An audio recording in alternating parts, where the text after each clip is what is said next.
The first rule of Sector 9 Academy: don't mess with species you don't understand.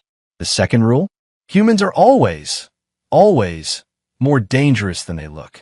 I learned both rules the hard way, watching from my perch in the combat observation deck, while Instructor Vorik tried desperately to prevent what would soon become the most talked about incident in Academy history. My name is Relix, and I'm a Tharnian. That means I've got 4 eyes, excellent peripheral vision, and absolutely zero combat instincts. That's why I was up in the safe zone when it happened. Down on the training floor, however, things were about to get interesting. The human's name was Marcus Holt. Average height for his species, about 1.7 meters. Brown hair, unremarkable features. He'd been at the academy for 3 solar cycles, mostly kept to himself, studied hard, never caused trouble. Boring, right? Wrong. The problem started when Crag decided Marcus looked like easy prey. Crag was a Vexian built like a mobile fortress.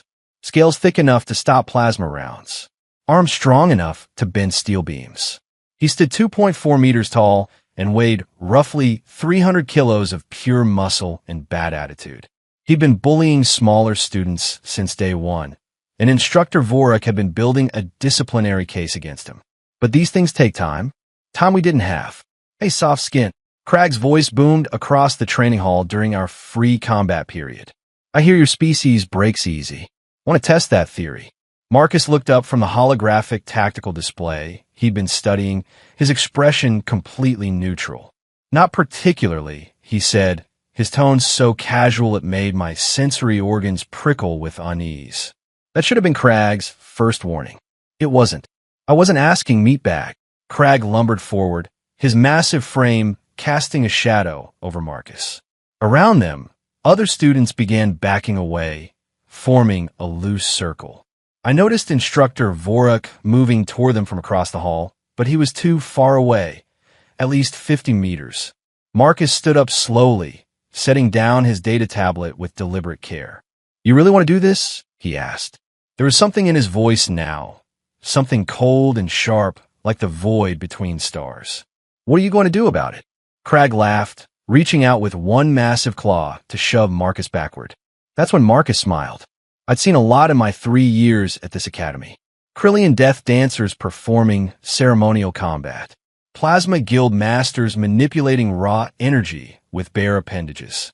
I'd even witnessed a Hive Queen commander drones through pure telepathic will. But I had never seen anyone move like Marcus Holt moved in that moment. Crag's hand never touched him. Marcus shifted his weight, rotated his shoulder exactly 3 degrees, and suddenly he was inside Crag's guard. One hand locking the Vexian's wrist, the other braced against his elbow. Basic joint manipulation, the kind we all studied in first cycle combat theory. Except Marcus made it look like art. There was a sound, sharp and wet, like a tree branch snapping in a storm. Crag's arm bent in a direction arms definitely weren't meant to bend. The Vexian's roar shook the observation windows. Stop! Combat halt! Instructor Vorik's voice cut through the chaos, but he was still 30 meters away, forcing his way through the gathering crowd. Crag swung wildly with his other arm, rage overpowering pain. Marcus ducked under the blow, so close that Crag's claws ruffled his hair, then drove his knee into the side of Crag's leg. Another crack. The Vexian staggered, off balance now, his size and strength suddenly meaningless. I said stop. Vorik was running, but the crowd had thickened, everyone desperate to see what happened next. Marcus didn't stop. He swept Crag's remaining good leg, and 300 kilos of furious Vexian crashed into the floor hard enough to crack the reinforced tiles. Before Crag could recover, Marcus had his arm twisted behind his back, knee pressed into his spine, applying just enough pressure to immobilize him without causing permanent damage. The entire fight lasted maybe 8 seconds. I gave you an out, Marcus said quietly. You should have taken it. Instructor Vorik finally reached them, breathing hard, his face cycling through at least 6 shades of alarm. Cadet Holt, release him immediately. Marcus complied at once, stepping back with his hands raised. His breathing was perfectly steady, like he just finished a light jog instead of dismantling a creature twice his size. Crag lay on the floor, whimpering, both arms clearly injured, his pride far more broken than his bones. Medical team to training hall 3. Vorik barked into his communicator.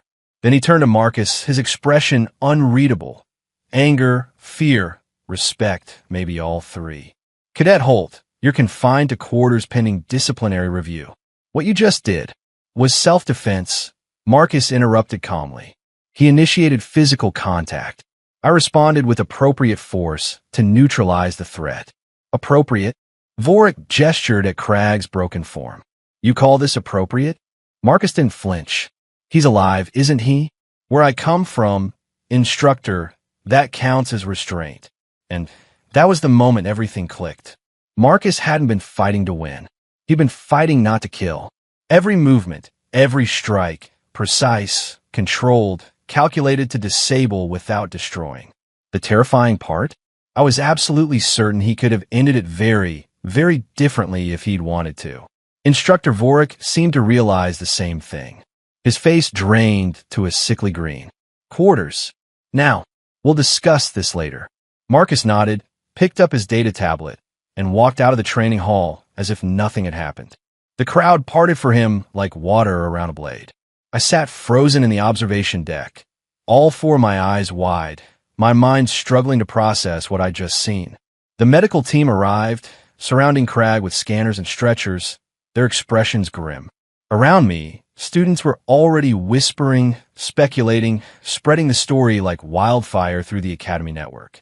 By tomorrow, the entire sector would be buzzing with questions about the human who dismantled one of the Academy's most feared bullies in less time than it took to brew a cup of stim.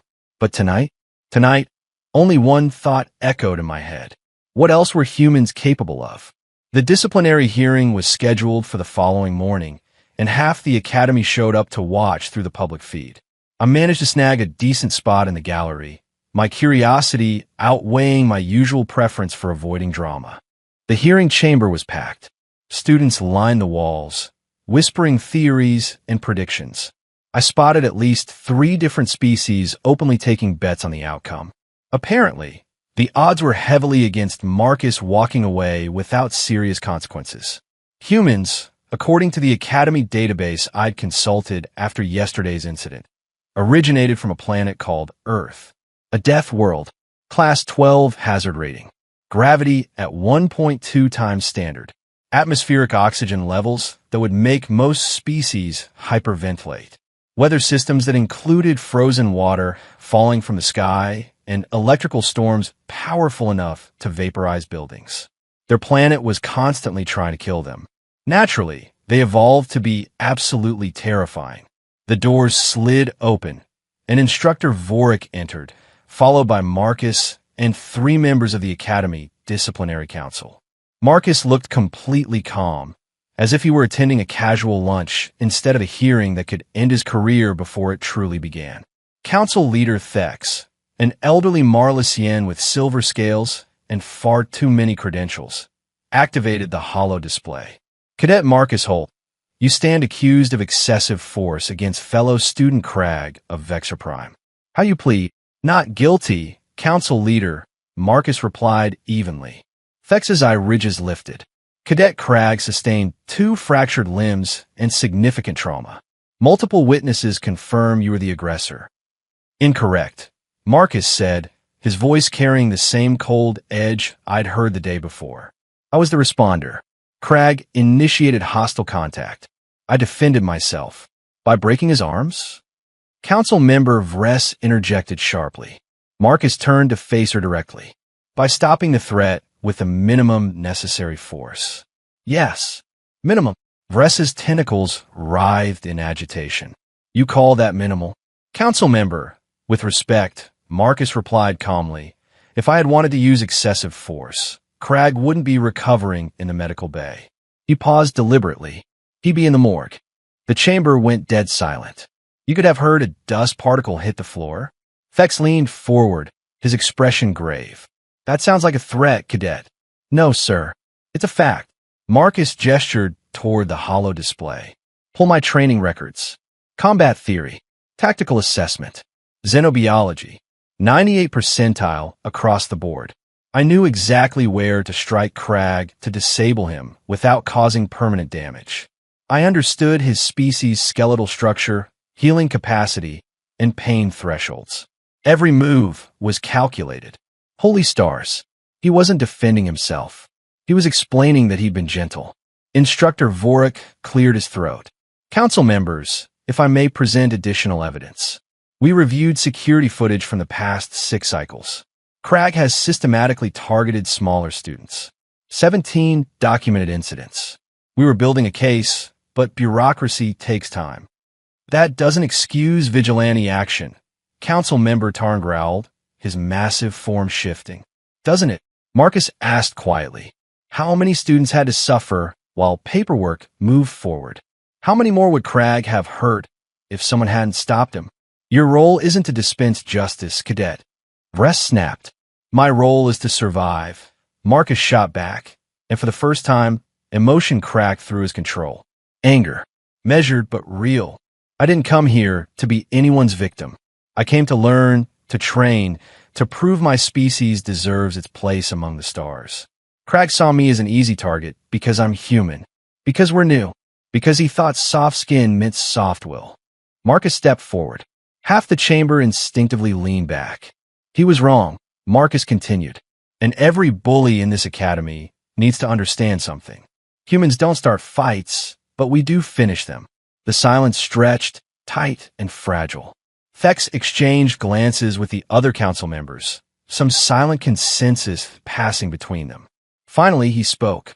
Cadet Holt, your actions, while technically within the bounds of self-defense, demonstrate a level of violence that concerns this council. However, he paused, scrolling through data. Your record is exemplary, and the evidence supports your claim of provocation. Marcus waited. You are hereby placed on probationary status for the remainder of this cycle. Any further incidents will result in expulsion. Additionally, you will attend mandatory counseling sessions to ensure peaceful integration into Academy society. Do you accept these terms?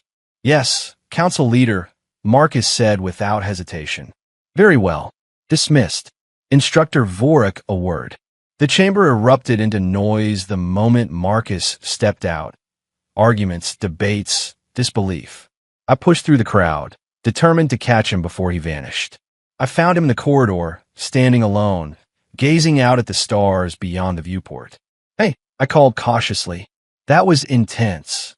Marcus glanced at me, and I got my first clear look at his eyes up close.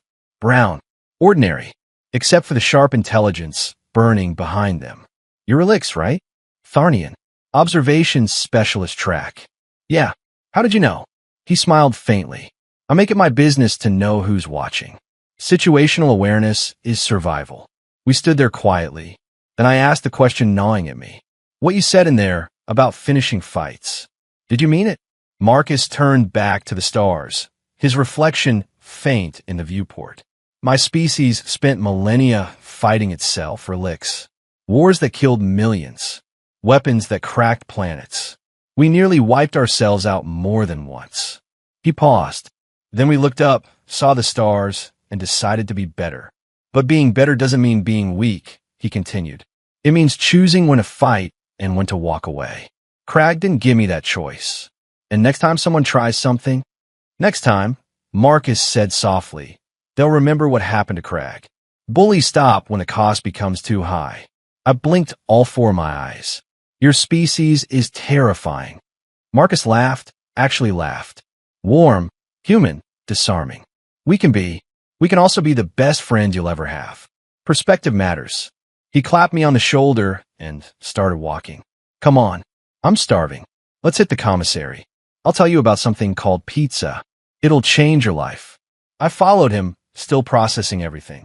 Somewhere, Crag was learning a painful lesson. Somewhere else, the council was probably rewriting threat assessment protocols. And me? I was walking beside a member of a species that had clawed its way from a death world to the stars, carrying equal parts violence and hope. The scary part? Humans like Marcus were only the beginning. Earth was sending more. Hundreds. Thousands. The old powers of the galaxy had no idea what was coming. I did. I'd seen it firsthand. And honestly, I was glad they were on our side. For now, the thought made me shudder, but I followed Marcus toward the commissary, ready to learn about this pizza thing. After all, if you can't beat humans, you might as well understand them. That's the real first rule of Sector 9 Academy. Everything else is just commentary. If this story entertained or taught you something, please like and subscribe to our channel. It really helps us grow and bring you more stories like this. Thanks for watching, and see you in the next story.